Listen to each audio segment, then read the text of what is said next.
Shalom Havarim. Hello, friends. Don't talk back to me. You're going to spit those lifesavers right out. Good to see you on this day. It is cooler outside, not yet rainy, but we have had some rainy days. And Sonia and the children and we were all camping from Thursday evening through midday yesterday. And if you've ever been camping in the rain, you know it can be a little bit of an experience. So people always ask me when we get back from these camping trips, just how is camping in the rain? And I always have one response for them. I tell them that camping in the rain is intense. You got it? Okay. Intense. Okay. Yeah, all right. Actually, though, yesterday, for real, this is a for real story. As I got up in the morning, we take our dog with us when we go camping, which means first light, he is up because he's got to catch that squirrel. He has never caught a squirrel in his life, but he's got to get up when he gets, that sense there's something out there. We got to go exploring. So first light, he and I get up, we leave the tent, and we were at Sharando, so we went to the upper lake, and that's kind of a fishing lake. And we went up there. It's a well-stocked lake. And as soon as we crest that last hill, we see that even though it's just after dawn, there are already a couple families out there fishing. And we start doing our lap around the lake. And have you ever had those moments where you're like proud of somebody else's kid? Now it happens. It's true. It happens. So the dog and I are making our lap, and we're walking past these two who I assume to be brothers. One is probably 11 or 12 years old, and there's an older one that's about 16 years old. And they're both getting their bait on their hook, and the younger one says to the older one, he says, "What are you fishing for today?" Now, I have this impulse to respond to this question because I know the right answer. I have been a dad for 12 years. I've been telling dad jokes for much longer than that. I know the right answer when someone says, "What are you fishing for today?" And I had this impulse to tell him the right answer. But I've also learned that sometimes, especially early in the morning, it's creepy when the stranger starts talking to children that are off playing by themselves. So I avoid my impulse to say the correct answer. But as I'm walking by and the younger son says to the older brother, he says, "What are you fishing for today?" Without missing a beat, the older son, 16 years old, says, "Fish." I'm like, "You don't know it, son, but your dad joke game is strong. Like, you're going to do well." What are you fishing for? Fish. Come on now. Tough crowd this morning. All right, so it's too early. We're not going to be talking about camping. We're not going to be talking about fishing. We are going to be talking a little about agriculture. We're going to be talking about grains, and we're going to be talking about storing things up and building barns. And we're going to be talking about some things that are really applicable to our life today. And I realized as I was reading this scripture and as Tate read it again, just how relevant this is today. And I thought about making a modern day parable out of this passage. I thought about writing something about a young man who started a 401k, started saving up a little bit every month. And then after a number of years, he had acquired a sizable amount of money in this 401k, preparing for his retirement. And then came a pandemic, and then came a war between Russia and Ukraine.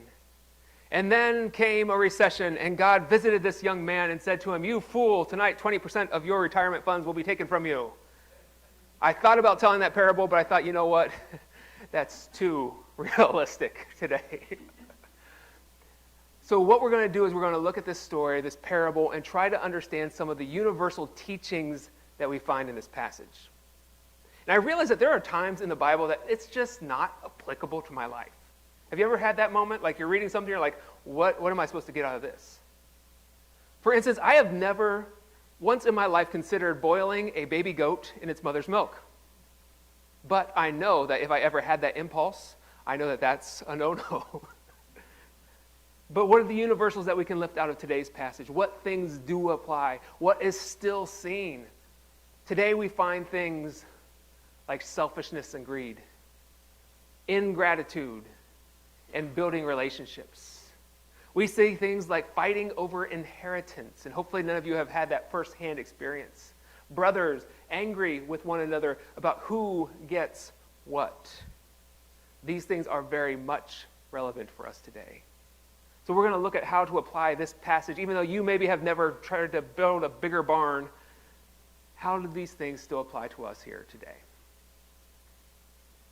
So we're going to start by looking at the selfishness and greed. All right, so when we look at this passage, it says in my version of the Bible, when I look at the NIV, it calls this the parable of the rich fool. Now, we need to remember that Jesus did not give these parables names. These names were given to them by the later editors who arranged the scriptures in the order that they are in. So Jesus didn't call it this, but we can see where this name comes from. But yet it surprises me to call a rich person a fool, because generally when I think about rich people, I tend to think of people who are rather intelligent. I'm going to put 4 different people up here. These are probably 4 richest people in the United States right now. Anybody want to guess? Can you tell me who these people are? Anybody know them? Anybody want to try? Go from the top left corner, go clockwise around. What do you think, Duncan? Who we got? Top left.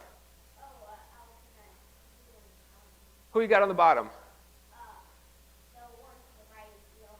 Elon Musk, that's right.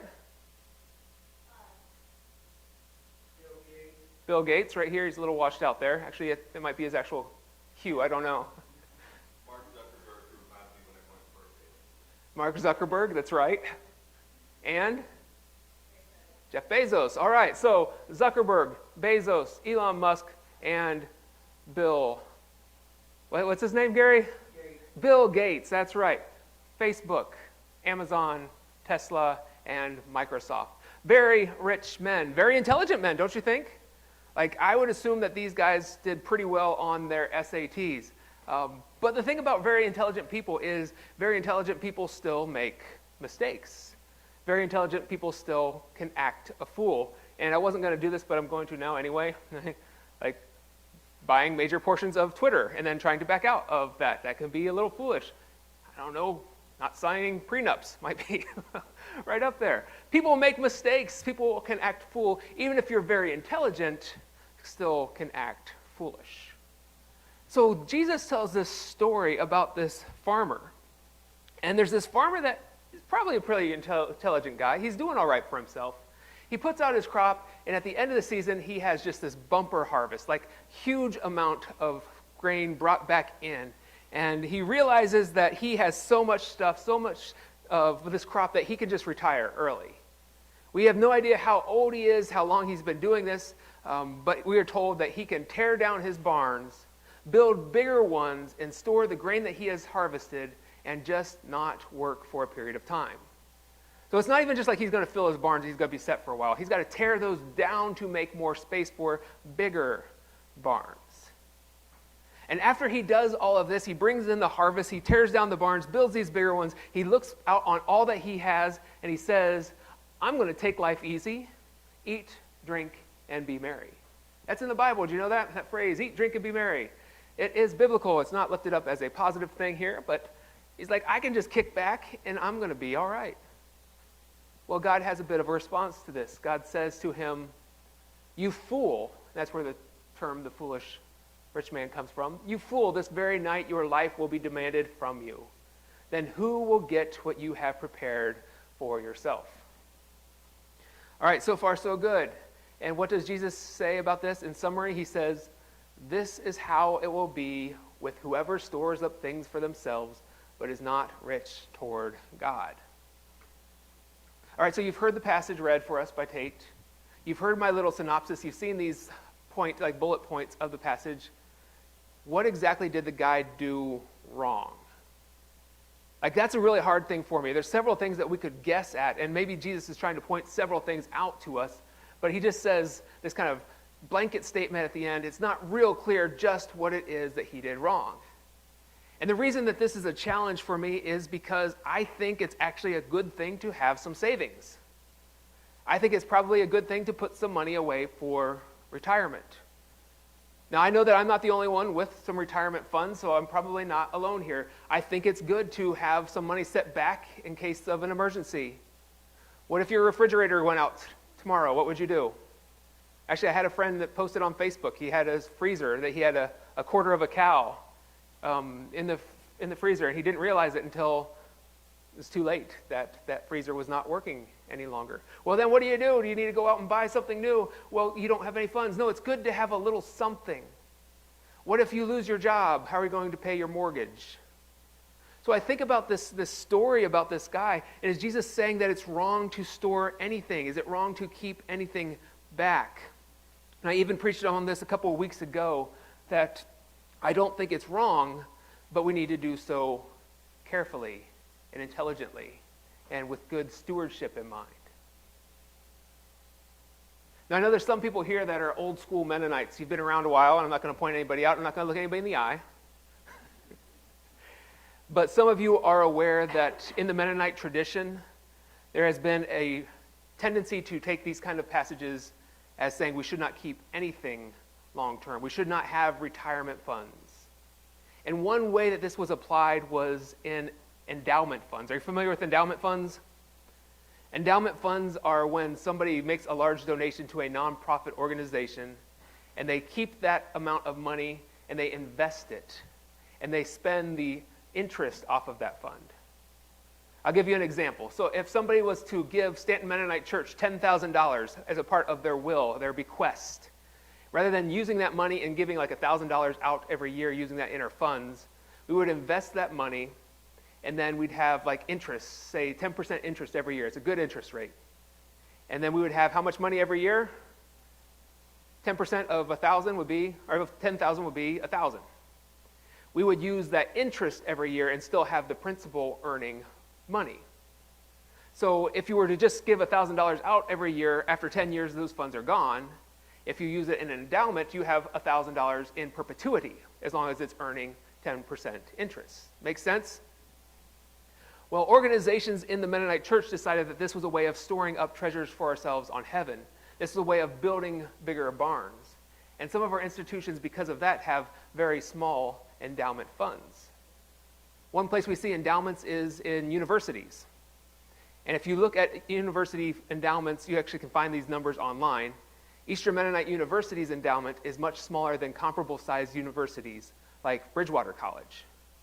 Bridgewater College's endowment fund is 4 times as big as EMU's because of this literal interpretation of not storing up for ourselves treasure on heaven, not building bigger barns. But I'm not sure that's what Jesus is getting at here. And what I want to do is compare this story to another popular story from the Bible. A story about a man named Joseph. Now, I'm not talking about Joseph, the father of Jesus, but Joseph, the guy with the fancy coat. You remember this one? Joseph in the Technicolor dream coat. No, not that guy either. The coat of many colors. And this story tells us that when Joseph was in prison in Egypt, he was there in prison, and he had this bit of a reputation for being able to interpret dreams. And Pharaoh at the time was having some really weird dreams. For instance, one night he had this dream about these 7 fat cows and 7 skinny cows. And the 7 skinny cows ate the 7 fat cows. Totally normal, right? No, they're herbivores. So it's weird to him. He wakes up, what was that all about? He goes back to sleep, he has another dream. He has a dream of 7 fat, plump heads of grain and 7 skinny, withered heads of grain. And those 7 withered heads of grain eat the 7 fat, plump heads of grain. Again, totally not normal, not what you expect. So he wakes up, he inquires, like, who can help me understand this dream? And Joseph has this reputation. He goes to Joseph, and Joseph explains it to him. He says the 7 fat cows and the 7 plump heads of grain, that's 7 years of abundance. That will be followed by 7 years of famine. So Pharaoh recognizes that God is with Joseph, and he puts him in charge of collecting grain during those 7 years of abundance. They're going to store up this grain. And I'm pretty sure that they had to build bigger barns to store that grain. And then whenever the 7 years of abundance are over, they're able to live off what they have stored up.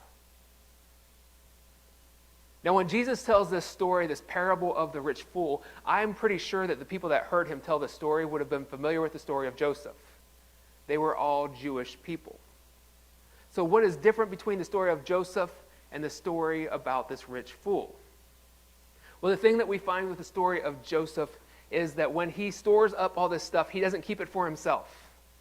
That grain that he's been keeping is not just to go into Joseph's belly. It's used for the people. And it's not even just like Pharaoh gets it. No, it's everybody in Egypt comes to get grain. And if we look at Genesis chapter 41, verse 57, we notice even this caveat. It says, all the world came to Egypt to buy grain from Joseph because the famine was severe everywhere. All the world, and we could probably interpret that as all the known world at the time. All these people came to Egypt, they heard that there was food there, and he gave them grain. Now we can probably be a little critical of Joseph here because he does seem to be selling the people their own grain, and that's a story for another time.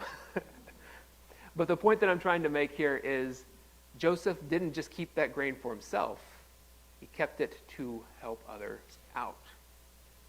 Now compare that to what we read from the rich fool. I have some emphasis here. This is the words of the rich fool. He says, this is what I'll do. I will tear down my barns and build bigger ones.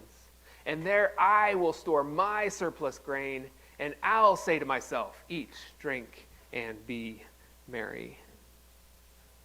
While Joseph used the blessings of God to bless others, this rich fool used it for nobody but himself. Also note that this rich fool decides that, and again, we don't know how old he was, that he's just going to retire. Like, wouldn't you like to be in that position? The guy just has a big crop, and he's just like, all right, I'm done working. And he sits back and does nothing. I'm just going to eat, drink, and be merry. But the thing is, the Bible, time and time again, is against laziness. You know, it's not just your dad that says, stop being lazy. God said that too. Proverbs speak about the lazy, and we read again in the New Testament, you know, the man who does not work shall not eat. Now the Bible lays out that we are to have a time of rest. Sabbath is very important, but so is work. So here this guy is just being lazy. He's like, I don't have to work anymore, so I don't think I will. Now, I think about this guy, and I think if he is young-ish and still healthy-ish, I think about all that he could do to make the world around him a better place. All that he could contribute in the ways that he could help. I'm always really impressed when I hear stories or I see people in my life who retire but don't really quit working. People who retire but don't quit working. So I'm thinking about people who either take lower-paying jobs or volunteer because they believe in some sort of business or mission that a person has. For instance, I've known several people who were teachers who get their retirement stipend after 30 years of service and have gone to serve various organizations. If you look at Virginia Mennonite Missions in Harrisonburg, there's several people on staff who are in their second career, and they're getting paid a fraction of what they were paid as teachers. And teachers aren't paid especially well, but they took a pay cut because they don't need the money. They believe in the mission of the organization. If you go down the road here to Valley Mission, you're going to find people that are working without getting paid. These are people who have retired and they've saved up enough grain, enough money, their barns are big enough to hold what they need, and they're saying, I'm going to go and help other people with my time. The story of the rich fool, he never even considers how he's going to help other people. He never says, hey, I'm going to give some of my grain away to help people who have no grain. He never says, now I can invest my time helping at the Valley Mission or at Virginia Mennonite Missions. Now I can invest, volunteering in the school system, whatever it might be. He's always thinking about himself. Selfishness and greed. The next thing that I would lift up about this passage is ingratitude. Now, I never thought about it this way until I was reading through a commentary on this story. And the commentator pointed out that nowhere in this passage does it say that the farmer did anything different. He didn't do anything different to warrant this bumper crop. He didn't make it rain, did he? Did he make it rain? No, he didn't make it rain. Did he go out and select special seed or fertilizer? It doesn't say anything about that. He's not out there hoeing his field anymore. All we see is that he had this bumper crop. But he never gives thanks to God. We can also assume that he had some helpers, some workers, because you don't bring in a harvest that's big enough to supply yourself with food for the rest of your life without having some employees. And in the middle of harvest, he's also tearing down barns and building bigger ones. He didn't do that on his own. Like, harvest time is one of the busiest times of the year for the farmer. You don't have time just to build a barn. So he's not alone in this endeavor. But he never stops to give thanks to God for the bumper crop or to his employees who have helped. Never does he say, hey, here's an extra bonus for you for all your hard work this year because you had more work because of this harvest. It's all about himself. Now, one of the things that I realize that I struggle with in my own life is my prayer life. I won't lie to you. Sometimes it's a challenge. I don't spend as much time in prayer as I should. I'm working on it, and I'm sure that many of you can relate to that as well. But one thing that we always do in our family is before we sit down to any meal, we sit down and we have our time of prayer. We give thanks for the meal. So we sit down like this family here, and usually we hold hands. And it's funny because we just have this routine. We sit down before the food goes to our mouth. Kids are over there grabbing hands, trying to hold hands with mom and dad. They know that if they want to start eating, they have to say their prayers. And we can get a little bit pushback on this. I know it becomes almost too routine, too perfunctory. We just do it because we do it. But I think it's also a really good practice because it slows us down. We can get into such a habit of thinking about all that we've done. And I'll speak about myself, and you can probably apply this to your life as well.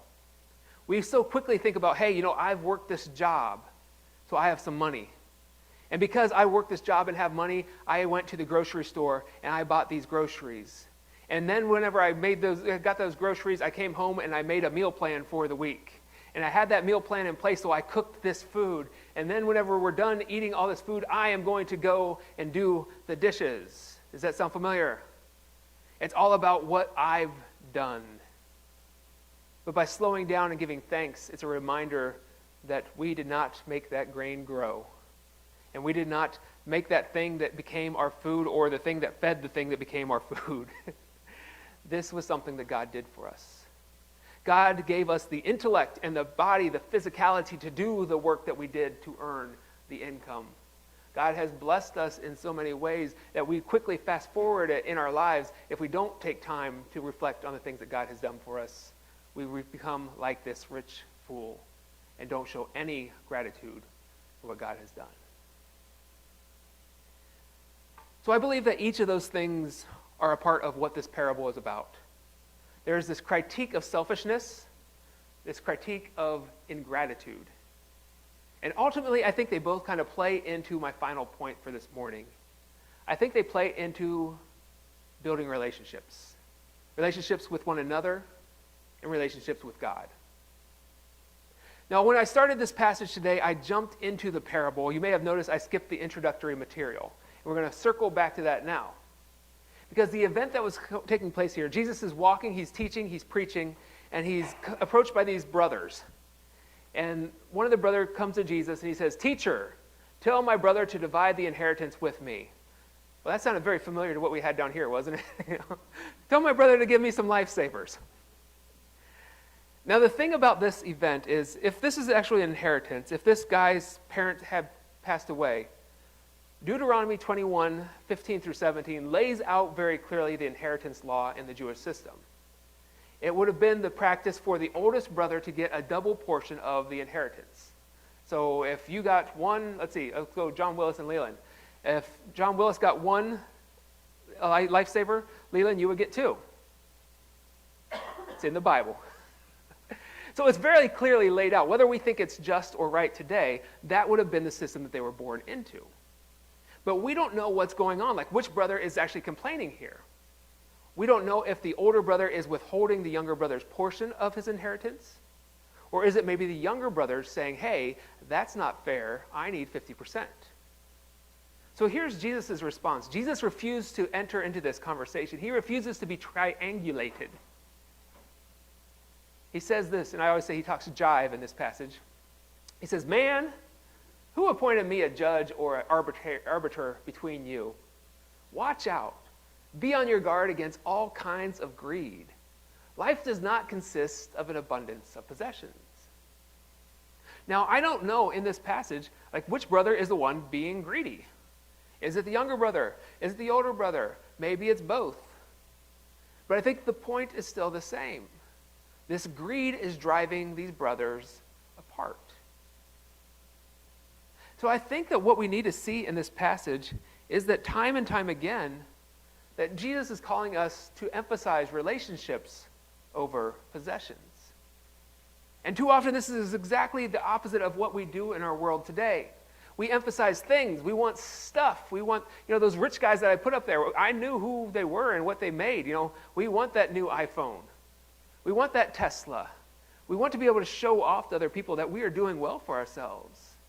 And we often do so at the expense of these relationships. And I often use this phrase, I don't know where it came from, where we as Christians get things mixed up. We use people and love possessions, where we're supposed to use possessions and love people. And I wonder, what if we flip things back around? What if we actually use Jesus as an example? How radical is that? What would the world look like if we valued relationships more than stuff? Well, I think there would be more meals around tables. I think our world would be filled with more campfires and potlucks. This is where you can say amen and get excited. Be more time together and less time on our devices. We'd spend less time shopping online and more time, I see fingers pointed, less time blaming each other. Less time shopping online, more time helping the neighbors in need. We might actually know our neighbors' names if we spent time building relationships instead of being focused on our possessions. And I thought about the other day, we all know what Jesus did for a living, right? What was Jesus' job? He was a carpenter. Anybody remember anything he built other than the church? Like, did anybody ever say, man, Jesus made this really fine piece of furniture, this curio cupboard. I don't know what a curio cabinet is. He made this cabinet, he made this excellent chair or this table, a beautiful thing. Did anybody focus on the sort of things that Jesus had or made or gave to people like that? No, what does the scripture focus on? Who he sat with, who he dined with, who he broke bread with. He sat with these people and made them feel loved, appreciated, and cared for. I want to leave you this morning with a quote from the poet Maya Angelou.